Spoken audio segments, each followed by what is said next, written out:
ఎంత స్టడీ చేసినా ఒకే పుస్తకం కాదు కదా. ఇక్కడ ఒకదానికి అనుబంధం ఒక వ్యక్తి ఇచ్చింది కాదు కదా.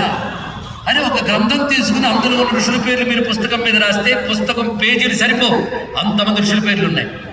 ఇంతమంది ఋషులు ఇచ్చే నాలెడ్జ్ ఎంత పట్టుకుని ఒక మత గ్రంథాన్ని పక్కన వస్తామా మనం? ఇవాళ నా ప్రవచనంలో కథలు లేకపోవచ్చు, కానీ ఆలోచింపజేసే మెటీరియల్ ఉందని నేను అనుకుంటున్నాను. ఆలోచించగలిగి భారత జాతి మేల్కొనాలి, తనదైన హెరిటేజ్ ఏంటో తెలుసుకోగలిగారు. ఇక్కడ ఒక్క పురాణాలను ఆధారం చేసుకుని సామెతలు పుట్టాయి, ఆదర్శాలు పుట్టాయి. లేకపోతే ఎంతమంది సీతారాముని స్మరిస్తారు, భారతీ పరమేశ్వరుని స్మరిస్తారు. అలాగే ఎవరైనా కష్టాలు పడుతూ ఉంటే వచ్చే మాటలు సీతమ్మ కష్టాలు అంటారు, నరదమయంతుల కష్టాలు తలుచుకుంటారు. ఈ మాటలు మన జీవితాల్లో కలిసిపోయే పురాణాలు మన ఊపిరిలో కలిసిపోయి ప్రజా జీవితంలో కలిసిపోయండి ఎన్ని రకాలుగాను. అంతేకాదు మన కళలు పురాణాల వల్ల వృద్ధి చెంది. ఒక మహాలయానికి వెళితే మీరు పరిశీలిస్తే అద్భుతమైన శిల్ప సంపద కనబడుతుంది.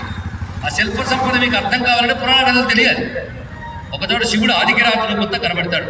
ఆదికిరాత్రులుగా శివుడు ఎప్పుడు వచ్చాడని తెలియాలి అంటే పురాణం తెలియాలి కదా.